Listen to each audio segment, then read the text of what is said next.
All right.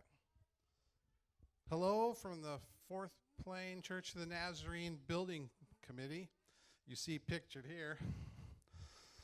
Although we would much prefer to be holding this meeting as a live gathering, in light of the challenges and potential risk, we felt it best to proceed with this video rather than further delay sharing our progress. I'm Rodney Soft, and I have been dubbed chairman of our ragtag team of spirited members. We've been working on plans for our new church building and site layout since the first committee meeting held in March of 2019. Now we are excited to present to you the fruits of our labor thus far.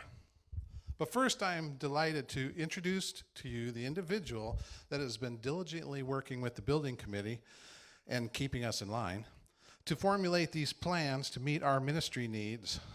Our architect, Lisa Slater. Yes, Lisa is a sole proprietor of her Camas-based architectural and design business, Slater Architecture, which has a primary focus on church building designs. Lisa has over 30 years of experience with involvement in approximately 150 churches. She came highly recommended to us from two other churches of the Nazarene pastors here in Vancouver after having done the design for their recent remodels. Lisa is an attending member of Laurelwood Baptist Church in Vancouver, Washington, and also did the architectural design for their own remodels and expansion. So without further ado, here is architect and team member Lisa Slater. Thank you.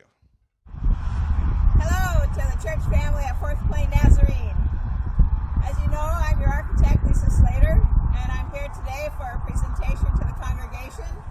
So let's go inside and get that going. We're really excited about the presentation today. The building committee's been working really long and hard on this.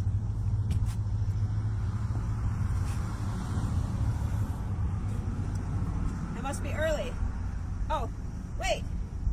It was the COVID. We're not back open yet. Guess we'll have to go to Plan B. We're going to start a video. Hello again. We'd hoped to do this presentation live, but due to the shutdown from the coronavirus, we're having to go to Plan B, and we're creating this video for you. It's not as good as live, but it's the next best thing. First, I want to take a moment to thank all of the building committee members. They've spent a lot of time and they've been great to work with. They've given me so much information to be able to put together this plan, and I just want to make sure that you guys give them a thank you as well. So when we got started with this, our first task was to put together a master plan.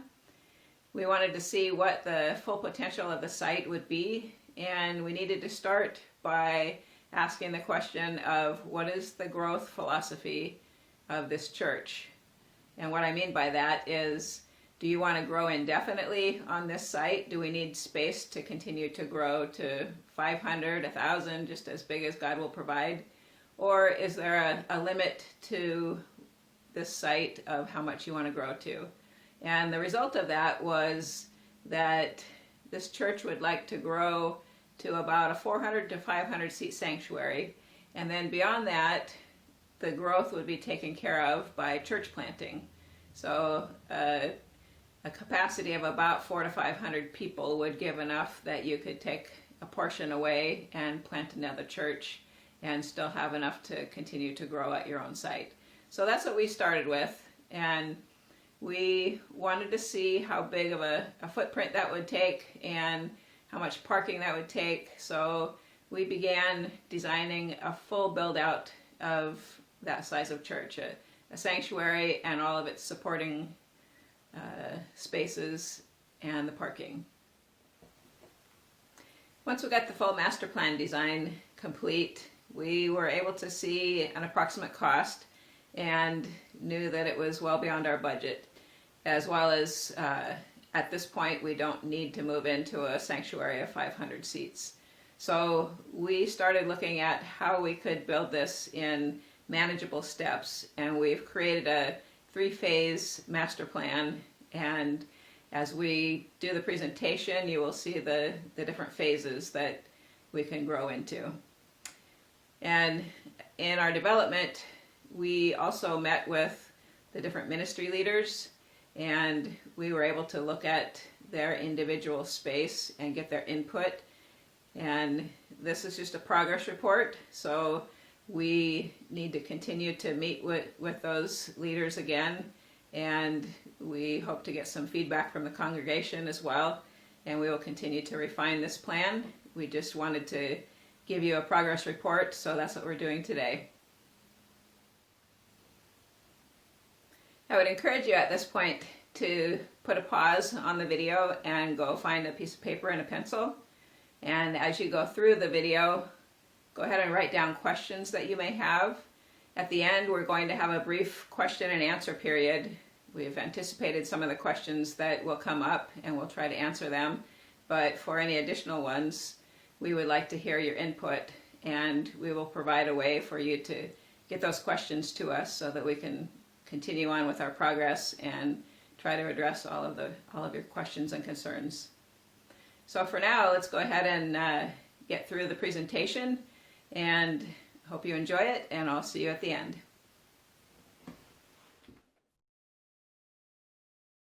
Okay, this first picture will help us to get oriented. North is toward the top of the page, and fourth plane is running left and right at the top. What we're looking at is all of the church property, and there are 5 parcels. You can see them labeled 1, 2, 3, 4, and 5. At parcel number 3, we'll look at the outline of the existing church sanctuary, and just behind that is the existing classroom building. If we go down toward the middle of the page in parcel number 4, we will see a small little rectangle, and that is the parsonage and the office building. And we also can look at parcel number 1 toward the bottom left, and that's the pavilion that we're looking at. Now, of these parcels, parcel number 1 is the piece of land, about 7 acres, that was sold to the developer, and they're planning to put apartments on that. And parcel number 5 is the newly acquired property, about 8 acres, that the church has just purchased. So that gives us a little bit of a outline of where we're at. For several different reasons that we'll talk about, these shapes of these parcels need to change to help us with the development. So we'll start looking at that next. The first parcel that needed to be reshaped was parcel number 1, which is highlighted here in red. Now this is what the developer purchased, and it was 7 acres. But all 7 acres are not usable because the southern portion has wetlands on it, and the developer needs 7 acres of usable land. So here we see the new shape of parcel number 1. The southern boundary has been moved north so that it's just beyond the pavilion. You can see where the pavilion is still on the church property. And it's also been stretched widthwise so that the new boundary comes just almost to the parsonage. And then you can see that the outline of the new property goes to the right and then up on the sheet. That's outlining a new road. The developer was required to provide a road access all the way out to fourth plane. And the state of Washington, the city of Vancouver, and the developer and the church all had to agree on where that road went. And after many, many options were looked at, this was the only one that met everyone's requirements. But the downside is that it cuts the church's property in half. So that became what the church had to work with. And once the parcel number 1 boundary was established, we were able to then go to our next priority to determine where the new church would be and how much property was needed for that. As I mentioned in the introduction, the building committee worked with the church leadership to determine that a 400 to 500 seat sanctuary was the maximum size the church would grow to. Growth beyond that would be handled by church planting, not expanding this facility. So the development of the master plan was for a 400 to 500 seat sanctuary with a building and parking that would support it. Now, some of the parameters that we looked at were ideally the church would be completely north of this new road. We want good visibility from Fourth Plain, and we want to maintain use of the existing buildings while we're constructing the new buildings. So we determined that the property shown here in red would be the best location and would be the minimum amount of property that was needed for this new church facility. We will look at the actual master plan layout in a bit, but let's finish looking at the property layout for now. After establishing the extent of land needed for the church construction, we're left with about 2 acres of land, shown here in the red. The church has already voted to approve selling and possibly developing about 1 acre of land in this area. But through our master plan design, we've determined that if the church wanted to, they would be able to sell and develop up to 2 acres of land in this area. But that will be resolved with another discussion. We created a separate lot for the parsonage and office building. You can see it there in the middle. It's about a half an acre of land. And the remaining property looks like this. It's about 10 acres of land, but about 9 of the 10 acres are either a wetlands or a wetland buffer. The double line cutting through the property at the north side is approximately where the wetland buffer ends. The land north of the double line is buildable land, which is about 1 acre, and the remaining 9 acres south of the double line can be made buildable if we choose to do it through some wetland mitigation. We'll have future discussions about how to use this property. The building committee has just identified the parcel outline and set it aside for now. So again, this is the existing property layout, and you can see the lots 1 through 5. And this is the new layout. As you can see, we still have the same 5 parcels of land. They're labeled here 1 through 5. And now we're going to focus on the church property, which in this plan is labeled parcel 3. Fourth Plain is still on the top of the page. You can see the existing buildings on the left side of the drawing, shown with a dashed line and outlined in red. This will give you a good perspective of the size and location of the new building. You can see the new roads being constructed by the developer. 66th Way runs along the south property line, and 169th Avenue runs along the east property line. Since Fourth Plain is also a state highway, for safety reasons, they want to limit the number of driveways pulling onto Fourth Plain. That means that when we build our new building, we will not be able to continue using the existing driveways to our property. Our new access will be from these new roads on our south and our east.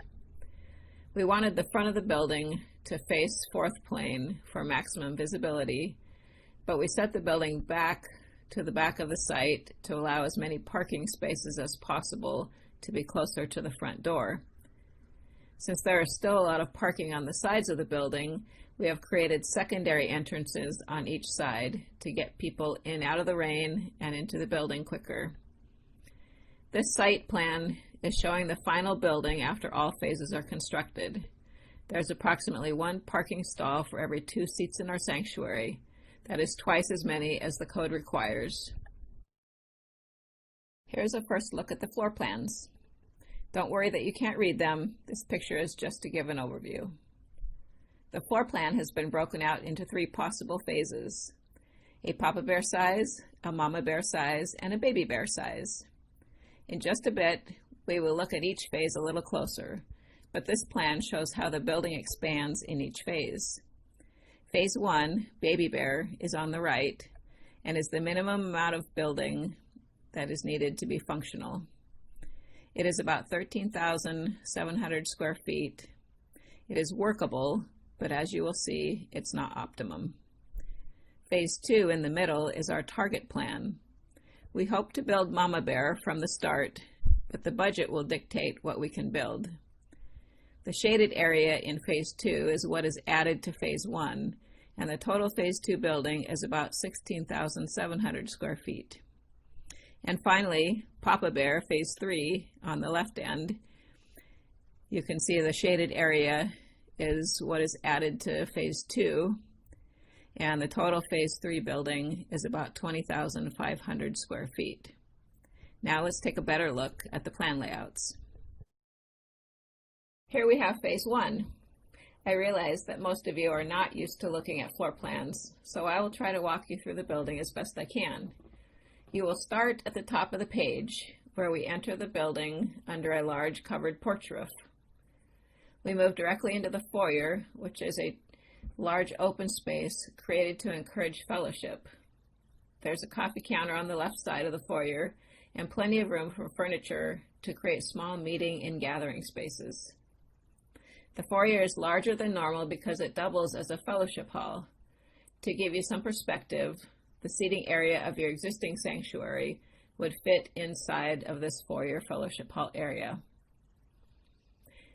If you continue forward in the building, you will enter the sanctuary through a right or a left set of doors. The sanctuary floor is flat and the chairs are movable to allow for other uses of the space if desired. This plan is showing 221 chairs with a little extra room between the rows. It could actually fit 250 chairs at a minimum aisle spacing. The platform is raised 2 steps with ample room for typical church activities. Now, if you go back to the foyer and travel down the hall on the left side of the page, you will find the main men and women's restrooms. They are located to be easily accessible from the foyer and the sanctuary, yet have some privacy. The kitchen is also located at the head of this hallway, with the ability to serve into the foyer fellowship hall, as well as into the sanctuary. It has easy access to the exterior for bringing in food, and a pantry is located across the hall. We will give special attention to refining this area in the next series of meetings. Continuing down the hall, you come to the nursery. In this phase, the nursery would include infants through 3-year-old toddlers. It has a private bathroom with a child-sized toilet. Just outside the nursery is a utility room with a stacking washer and dryer and a utility sink. Now, in your best Pac-Man style, retrace your steps and head back to the foyer, then down the hall on the right side of the page. The office area is strategically set in this corner to have visibility of the foyer as well as the driveway entrance. This increases the opportunity for the office staff to monitor activities inside and outside of the building, as well as provide a greater level of safety during the week. One of the shortfalls of this phase is it does not provide office space for all of the staff.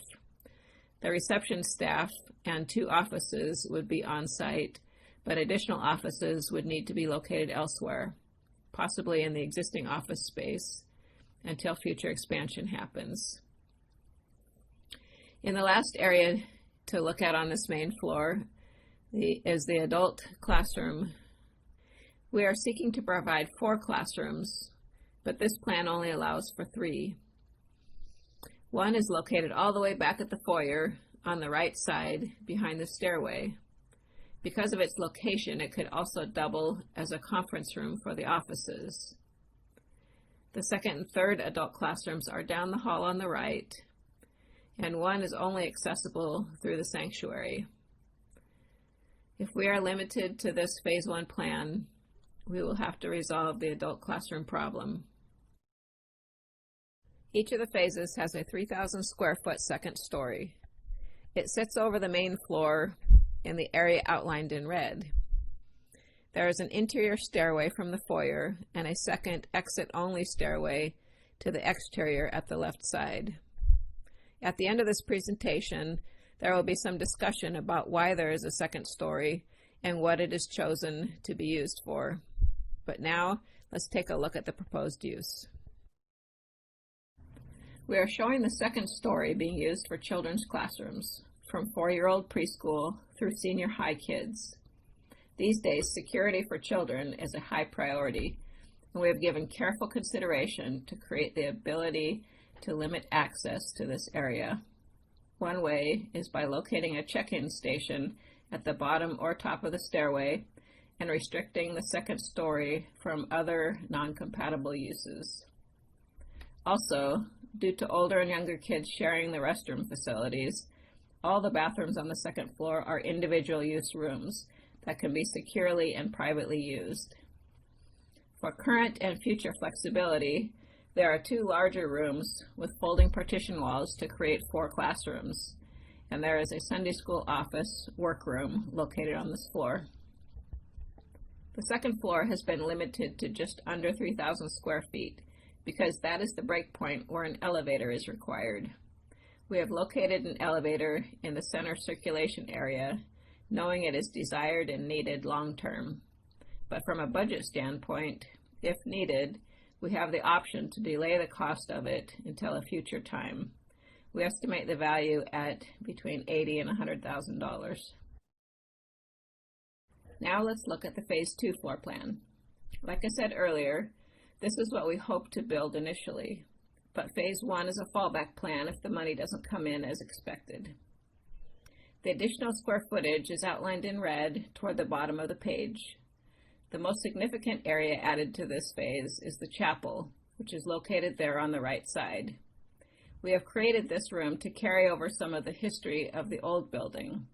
Let's take a closer look at this space. This is a large open room with a vaulted ceiling, similar to your existing sanctuary. So what do all these lines mean? The dashed lines that run up and down on the page are showing beam lines. We are planning to salvage the glulam arched beams in your existing sanctuary and use them in this room. There will be 4 sets of beams, 1 at each end and 2 in the middle. There are also dashed lines running left and right through the room. These are showing a partition wall that runs down the middle of the room to create 2 smaller meeting rooms. Around the perimeter of the chapel are the stained glass panels from the existing sanctuary. The chapel has a separate entrance for convenience, and we have added 2 individual use restrooms just outside the doors. This space will have several uses, one of which will be a second fellowship hall. Back to the overall Phase 2 plan. When the chapel is partitioned into 2 rooms, it will be used for 2 of the adult Sunday school classrooms. The other 2 classrooms are located in the same general area, so they are all clustered together with the restrooms close by. This plan resolves the problem in Phase 1 of not having enough adult classrooms. If you recall in Phase 1, one of the adult classrooms was located off the foyer on the right side. In this phase, that space is used as a fireside room. It is open to the foyer but tucked behind the stairway, so it gives a nice out-of-the-way meeting space for a quieter conversation. It is still available for an office staff meeting space during the week. The platform in the sanctuary has been extended and could fit some movable choir risers without reducing the usable space on the stage. 48 chairs on risers are being shown here. And the last addition to this phase is in the lower left corner of the page. We have created another room which is currently labeled unknown. When we do the next round of meetings with the ministry leaders, we will discuss the best use of this space. It could be a ministry storage area for something like Care to Share. We could move the 4- and 5-year-old classroom downstairs or move the Sunday school office here. We have several options to explore. Now let's take a quick sidebar and compare this phase with our existing facility. This slide is only going to be exciting to a few of you, and the rest of you can just sit tight until we get back to the pictures.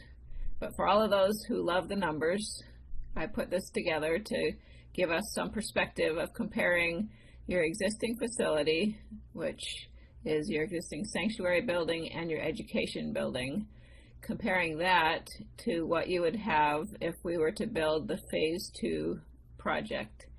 So if we look down the left side, it identifies all of the different categories of rooms.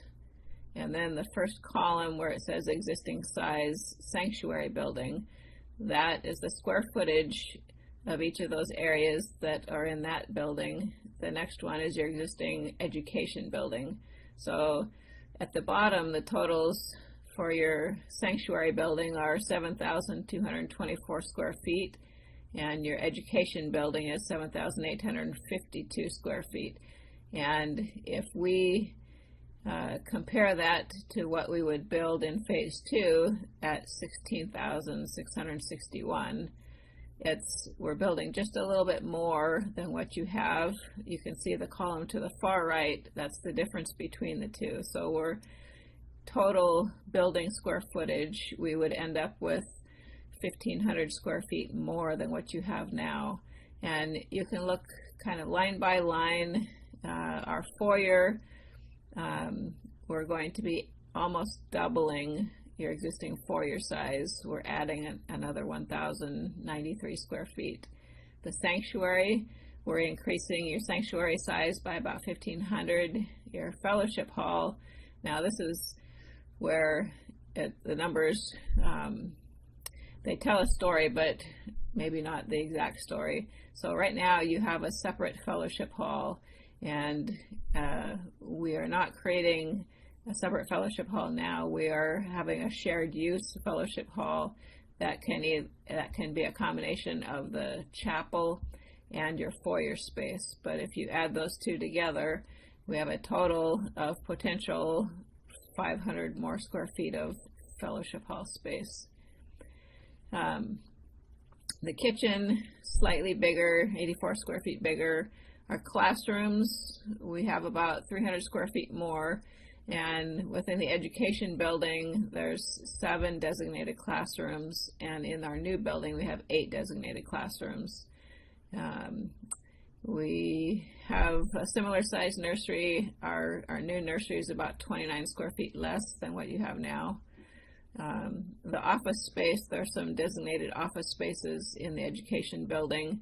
So we're comparing the new building office space to the office space shown in your education building. This is not including the office space in the parsonage. So that's basically the same square footage, about 11 square feet different. In the storage and utility space, we are actually drastically increasing, and from what you show on your existing buildings, what you're using for storage, we are increasing by about 900 square feet. The restrooms, actually, we're drastically reducing. I think because we're consolidating our space, we don't have to have as many restroom stalls. And then the corridor, because we have a bigger building, we have more circulation space.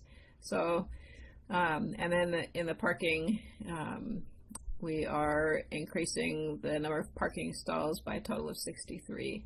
So, like I said, that's only going to appeal to the numbers people, but that gives some comparison of what we have existing versus what we would trade in and have in the new.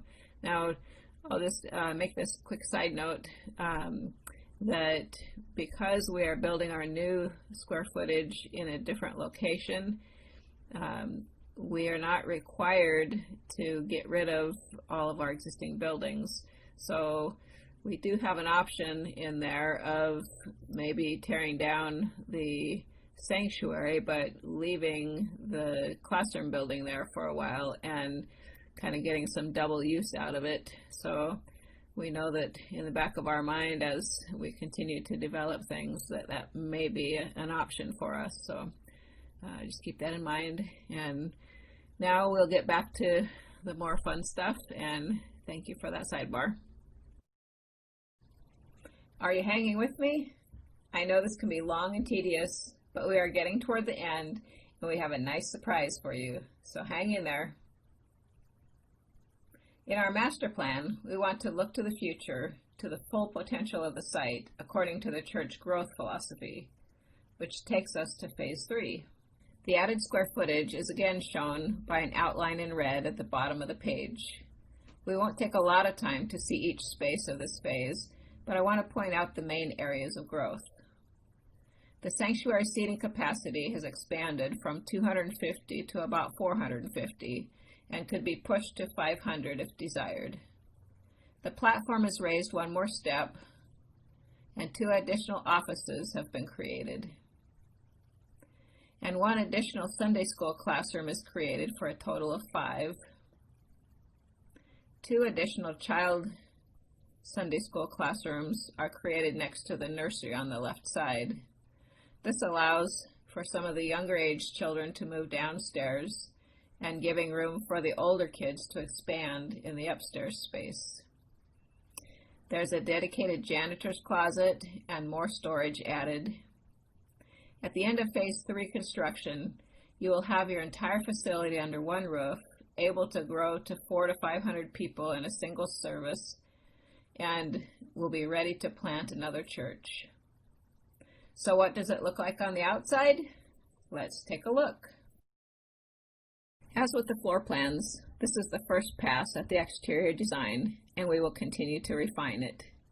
We will be looking at the building under Phase 3 conditions, but the front and rear elevations will look substantially the same as in Phase 2. This is our front elevation and the most prominent view as seen from 4th plane. It has a Pacific Northwest look with some heavy timber, some stone, and a variety of siding materials. The roof lines are simple, keeping the cost of construction down, and you can see the chapel off to the left side. As we circle around the building to the left, we will see the view from the new driveway entry. It is also a fairly prominent view, and we have located the chapel on this side so the stained glass can be enjoyed from inside and out. On the end of the chapel, we have created a cross out of the stained glass with the center circle piece and 4 of the panels around it. The rear of the building will be more visible than normal due to the new road and all of the apartment traffic. So we have given some thought to making the building interesting with a variety of shapes and finishes and placing a cross on the middle to remind people of whose house it is. Continuing to move around the building, we come to the right side elevation. This will be the least visible side of the church, especially after more housing is built along 4th plane. You can see the secondary entrance in the middle of the building, which allows people in the side parking lot to get into the building quicker. Now some of you are saying, that looks nice enough, but I really don't have any idea what I'm looking at. So with you in mind, here comes the surprise. We have a model of the building to help you see it. As you watch, you will notice that the back part of the building is a slightly different color.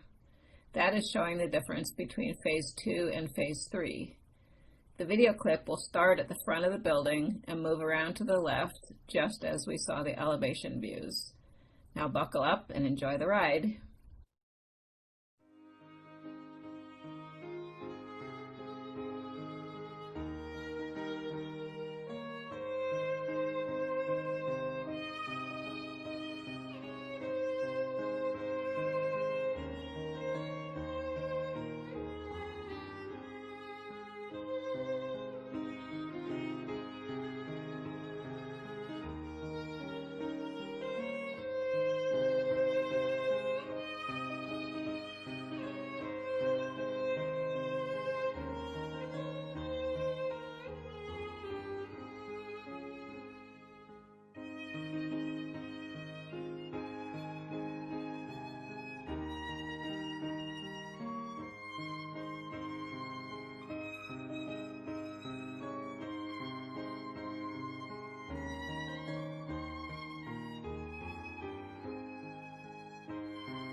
So, how did you like it?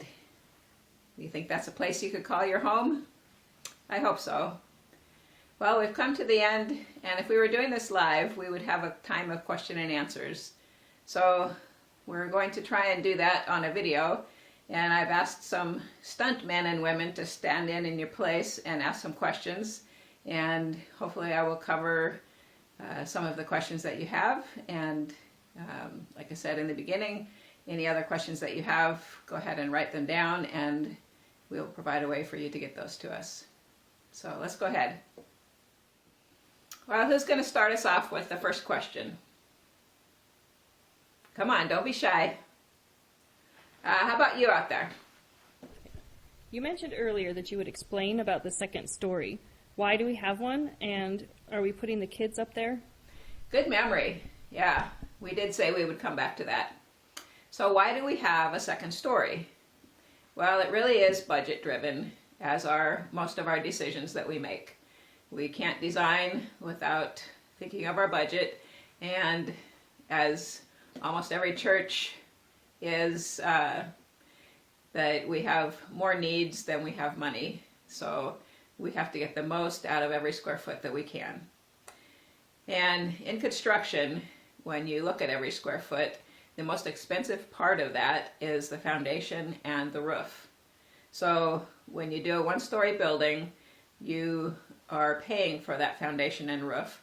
But when you go to a second story, you no longer have to pay for another foundation and roof. All you're paying for is an interior floor and some walls. So it becomes much cheaper square footage, and every additional square footage we can put on the second floor will save us money that we can put into the building elsewhere. Now there's also a critical point at about 3,000 square feet that if you are over 3,000, you are required to have an elevator. So if we come just under 3,000 square feet, we are able to postpone the cost of that elevator, and we can put it in whenever we have the money. If we have it in phase one, we'll put it in phase one. But it gives us the option to postpone that for a future time and get some other features in our building if we need to. So once we have a second story and we've determined that that is a good use of our funds, we have to decide what's going to go on that second story. And we look at all the different options, and we think about offices up there, and it's not a good place to put an office. People that are visiting are confused where to find the offices, and the people that are in the building every day having to run up and down the stairs, it's just a difficult place to put an office. We could put adult Sunday school classes up there, but if we're not able to put the elevator in initially, that just creates a problem for people that have difficulty with stairs. So really of the different places that we could, or the different uses that we can put up there, the Sunday school classes seem to make the most sense. Now, of all the different Sunday school classes, the smaller children are the most difficult. And we do have a nursery on the main floor, and in phase one, that's going to be the infants through about 3-year-olds. And so mothers that have babies and diaper bags and everything, they do not have to go up and down the stairs. So starting at about 4-year-olds through the high school, we have them upstairs. And another feature that is a good thing for putting the kids up there is security for the children is a very, very high priority. And we've talked about this already in our earlier in the video, but by separating the kids out on a separate floor, it just creates a much easier way of providing security and making sure that people that aren't supposed to be in that area can be kept out. So those are the reasons that we decided to have a second floor and why we decided for the kids to be up there. But we've said this already, that this is our first pass at design. We will continue to talk with the congregation, talk with the ministry leaders, and if it seems like a good idea, we'll continue on. If we need to back up and look at other options, we will do so. Good question. Okay, who has another question? How about you back there? The foyer and fellowship hall don't seem to get bigger when the sanctuary expands. Will it be big enough in phase 3? Great, that was another good question. Thank you. As you notice, the foyer stays the same in all 3 stages, or all 3 phases. So you would assume that it's the correct size as a foyer in phase 1, but as we expand in phase 3, our sanctuary size gets considerably bigger, but the foyer doesn't grow. Well, in actuality, the foyer is sized to be appropriate for the phase 3 sanctuary size. But in phase 1 and 2, it's oversized. And we've done that because, again, budget related, we don't have the money to build a separate fellowship hall. So we have to share the space with something else. And in phase 1 and 2, our foyer is also our fellowship hall. So it being oversized is a help so that we can have a nice sized fellowship hall during those phases. When we get to phase 3, it can continue to be a fellowship of sorts, but it really becomes pretty small for the size of congregation.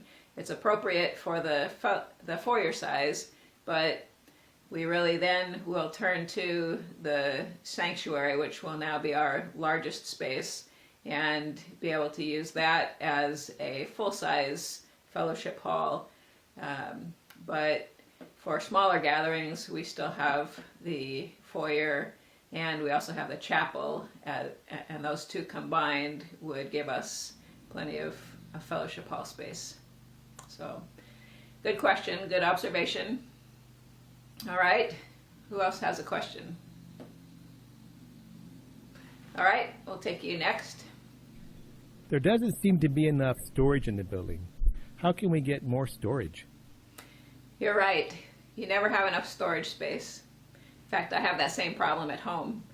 Seems like I don't have enough storage space, but in reality, I probably just have too much stuff. But never mind on that. The storage is a problem that everybody has. And as we go through this next round of meetings with all of the ministry leaders, that's going to be a question that we ask each of them, is what are their specific storage needs? And we will look at whether we need an actual room for them, or if we just need some storage closets within their classrooms. And we will determine where all of the storage is going to take place. And that's a good question. So we actually have more storage in this addition than we have designated storage space in our existing buildings. All right, next question. All right, back over here. Will we still have access to the pavilion in the south property? The site plan didn't show a driveway down there. Well, the general answer is yes. We will have access to the pavilion. But at this point, we don't really know where the pavilion is going to end up.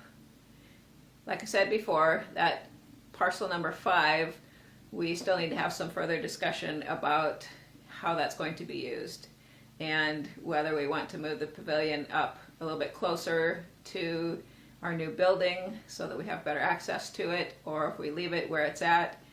So once we decide on the full use of that parcel, then we will determine where that access is. And that's why on the site plan you don't really see a road or a driveway being shown, because we don't know where it's going to go. But we do know that it will go somewhere, and we will have access to the pavilion. Good question. Is it possible to have some showers in the building? Yes, we do plan to have a couple of showers. If you recall on the plan where the chapel is, there are 2 individual use restrooms right outside of there. And each of those will have a shower in them, so that gives us some opportunity to utilize the building for people to have an overnight stay or a shelter type thing in the future. So it just gives us good options. All right, good questions, everyone. What else do we have? Yeah, I see your hand back there. Will there be a separate entrance to the workroom, or do people need to access it through the office?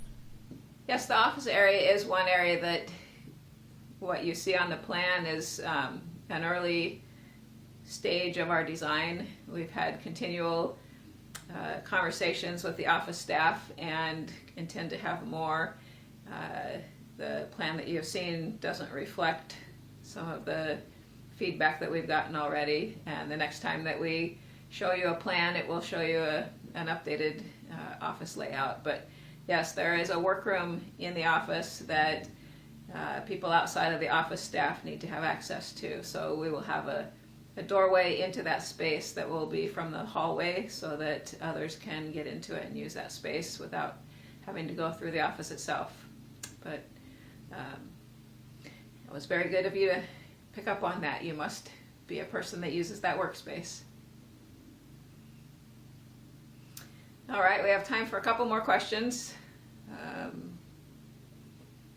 guess we'll go with you next. Where will the memorial garden go? Yes, the memorial garden is a very important place for us, and we've had some preliminary discussions, but we're not far enough down the design process to have a final location. Russell has been working with us, and he is going to look at different options of where it's going to be located and what it might look like. So hopefully next time we bring you a presentation, we'll have more on that. All right. Yes, back here. How much will the project cost, and when will we start? Oh yes, the cost. I was wondering when someone was going to ask about that. That is a very key question, and I'm sure that you're all curious as to where we're at with that.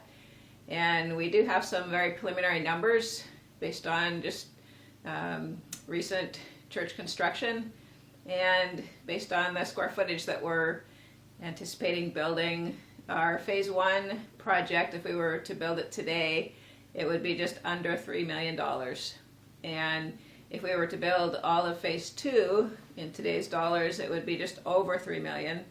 And phase 3 would be just over $4 million. And we need some help to refine those numbers. So we are meeting just this next week with a contractor that we hope to be working with during construction. And he's going to start putting some real dollars to our design so that we can get a better cost estimate. And at that same time, we're going to be looking at our budget, and we will work at both ends until we find the middle ground where our budget and our cost estimate match each other. And then we will be able to determine what specifically this next phase of construction will look like.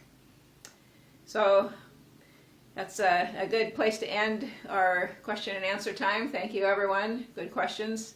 And for those of you who have written down questions during the course of this video, we hope to get some answers back to you, probably in writing, since we don't know when we'll be able to get back together face to face. So hopefully this has been informative to you, and hopefully you get excited about it. Our building committee, as we've continued step by step to get to this part, this phase of our design development, we've gotten more and more excited about it. So thank you very much for enduring through all of this, and we will see you next time, and hopefully that will be in person. Thank you.